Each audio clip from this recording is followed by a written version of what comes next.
ಜೀವನ ಎಂಬ ಈ ಸುಂದರ ಪ್ರಯಾಣದಲ್ಲಿ ನಿಮ್ಮ ಸಂಗಾತಿ ಈ ಜೀವನ ಜಾತ್ರೆ. ಎಲ್ಲರಿಗೂ ನಮಸ್ಕಾರ. ಗೋಕುಲಾಷ್ಟಮಿಯ ಶುಭಾಶಯಗಳು. ಇಂದು ನಾನು ನಿಮ್ಮೊಂದಿಗೆ ಗೋಕುಲಾಷ್ಟಮಿಯ ಸುಂದರ ಮಹತ್ವ, ಸಾಂಪ್ರದಾಯಿಕ ಕಥೆ ಮತ್ತು ಆಚರಣೆಯನ್ನು ಹಂಚಿಕೊಳ್ಳಲಿದ್ದೇನೆ. ಇದನ್ನು ಕೃಷ್ಣ ಜನ್ಮಾಷ್ಟಮಿ ಎಂದೂ ಕರೆಯುತ್ತಾರೆ. ಸನಾತನ ಧರ್ಮದ ಅತ್ಯಂತ ಪ್ರೀತಿಪಾತ್ರ ದೇವತೆಗಳಲ್ಲಿ ಒಬ್ಬನಾದ ಶ್ರೀಕೃಷ್ಣನ ದೈವಿಕ ಜನ್ಮವನ್ನು ಆಚರಿಸುವ ಹಬ್ಬವೇ ಗೋಕುಲಾಷ್ಟಮಿ. ಶ್ರಾವಣ ಮಾಸದ ಕೃಷ್ಣ ಪಕ್ಷದ ಅಷ್ಟಮಿ ದಿನದಂದು ಕೃಷ್ಣನು ಮಥುರಾದಲ್ಲಿ ದೇವಕಿ ಮತ್ತು ವಸುದೇವರಿಗೆ ಒಂದು ಸೆರೆಮನೆಯ ಕೋಣೆಯಲ್ಲಿ ಜನಿಸಿದನು. ಅವನ ಮಾವ ಕ್ರೂರ ರಾಜ ಕಂಸ ದೇವಕಿಯ 8ನೇ ಮಗ ಅವನನ್ನು ನಾಶ ಮಾಡುತ್ತಾನೆ ಎಂದು ಭವಿಷ್ಯವಾಣಿಯೊಂದು ಹೇಳಿದ್ದರಿಂದ ಅವರನ್ನು ಬಂಧಿಸಿದ್ದನು. ಕೃಷ್ಣ ಜನಿಸಿದ ತಕ್ಷಣ ಪವಾಡಗಳು ಸಂಭವಿಸಿದವು. ಕಾವಲುಗಾರರು ನಿದ್ರೆಗೆ ಜಾರಿದರು. ಸೆರೆಮನೆಯ ಬಾಗಿಲುಗಳು ತೆರೆದವು ಮತ್ತು ವಸುದೇವನು ನವಜಾತ ಶಿಶುವನ್ನು ಕೆರಳಿದ ಯಮುನಾ ನದಿಯನ್ನು ದಾಟಿ ಗೋಕುಲಕ್ಕೆ ಕರೆದೊಯ್ದನು. ಅಲ್ಲಿ ಅವನನ್ನು ಯಶೋಧೆ ಮತ್ತು ನಂದರು ಬೆಳೆಸಿದರು. ಅದಕ್ಕಾಗಿಯೇ ಈ ಹಬ್ಬವನ್ನು ಗೋಕುಲಾಷ್ಟಮಿ ಎಂದು ಕರೆಯಲಾಗುತ್ತದೆ. ದೈವಿಕ ಮಗು ಗೋಕುಲಕ್ಕೆ ಬಂದ ದಿನ.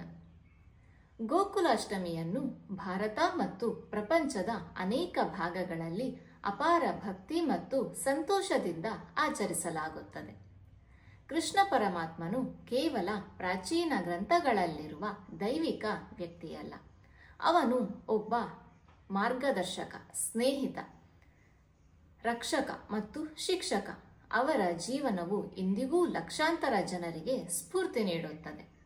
ಕತ್ತಲೆಯ ಸನ್ನಿವೇಶದಲ್ಲಿ ಮಧ್ಯರಾತ್ರಿಯ ಸೆರೆಮನೆಯಲ್ಲಿ ಜನಿಸಿದ ಕೃಷ್ಣನ ಆಗಮನವು ಭರವಸೆ, ಬೆಳಕು ಮತ್ತು ಕೆಟ್ಟದ್ದರ ಮೇಲೆ ಒಳ್ಳೆಯದರ ವಿಜಯವನ್ನು ಸಂಕೇತಿಸುತ್ತದೆ. ಗೋಕುಲದಲ್ಲಿ ಬೆಣ್ಣೆಯನ್ನೂ ನಗುವನ್ನೂ ಹರಡಿದ ಅವನ ತಮಾಷೆಯ ಬಾಲ್ಯದಿಂದ ಹಿಡಿದು ಮಥುರಾ ಮತ್ತು ದ್ವಾರಕೆಯಲ್ಲಿ ಅವನ ಜ್ಞಾನಭರಿತ ಯೌವನದವರೆಗೆ ಕೃಷ್ಣನ ಜೀವನವು ಲೀಲೆ ಮತ್ತು ದೈವಿಕ ಆಟ ಮತ್ತು ಕರ್ಮ ಸದಾಚಾರದ ಪರಿಪೂರ್ಣ ಸಮತೋಲನವಾಗಿದೆ. ಕರ್ಮಯೋಗ. ಭಗವದ್ಗೀತೆಯಲ್ಲಿ ಕೃಷ್ಣ ಹೇಳುತ್ತಾನೆ, ಕರ್ಮಣ್ಯೇ ವಾಧಿಕಾರಸ್ತೆ ಮಾ ಫಲೇಶು ಕದಾಚನ. ಫಲಿತಾಂಶದ ಬಗ್ಗೆ ಬಾಂಧವ್ಯವಿಲ್ಲದೆ ನಿಮ್ಮ ಕರ್ತವ್ಯವನ್ನು ಪ್ರಾಮಾಣಿಕವಾಗಿ ಮಾಡಿ. ಇದು ಫಲಿತಾಂಶಗಳ ಮೇಲೆ ಮಾತ್ರವಲ್ಲದೆ ನಮ್ಮ ಕಾರ್ಯಗಳು ಮತ್ತು ಜವಾಬ್ದಾರಿಗಳ ಮೇಲೆ ಗಮನಹರಿಸಲು ನಮಗೆ ಕಲಿಸುತ್ತದೆ. ಮಹಾಭಾರತ ಯುದ್ಧದ ಸಮಯದಲ್ಲಿ ಕೃಷ್ಣನು ಪಾಂಡವರಿಗೆ ಮಾರ್ಗದರ್ಶನ ನೀಡಿದ್ದು ಪಕ್ಷಪಾತದಿಂದಲ್ಲ, ಬದಲಿಗೆ ಅವರು ಸತ್ಯ ಮತ್ತು ನ್ಯಾಯದ ಪರವಾಗಿ ನಿಂತಿದ್ದರಿಂದ ಅವರ ಜೀವನವು ಕಷ್ಟಕರವಾದಾಗಲೂ ಸರಿಯಾದದಕ್ಕಾಗಿ ನಿಲ್ಲುವಂತೆ ನಮಗೆ ನೆನಪಿಸುತ್ತದೆ. ರಾಜ, ಯೋಧ ಮತ್ತು ತಂತ್ರಜ್ಞನಾಗಿದ್ದರೂ ಕೃಷ್ಣ ಯಾವಾಗಲೂ ನಗು ಮತ್ತು ಕೈಯಲ್ಲಿ ಕೊಳಲು ಮತ್ತು ಪ್ರೀತಿಯಿಂದ ತುಂಬಿದ ಹೃದಯದೊಂದಿಗೆ ಬದುಕುತ್ತಿದ್ದನು. ನಿಜವಾದ ಸಂತೋಷವು ಭೌತಿಕ ವಸ್ತುಗಳಿಂದಲ್ಲ, ಒಳಗಿನಿಂದ ಬರುತ್ತದೆ ಎಂದು ಅವನು ನಮಗೆ ಕಲಿಸುತ್ತಾನೆ.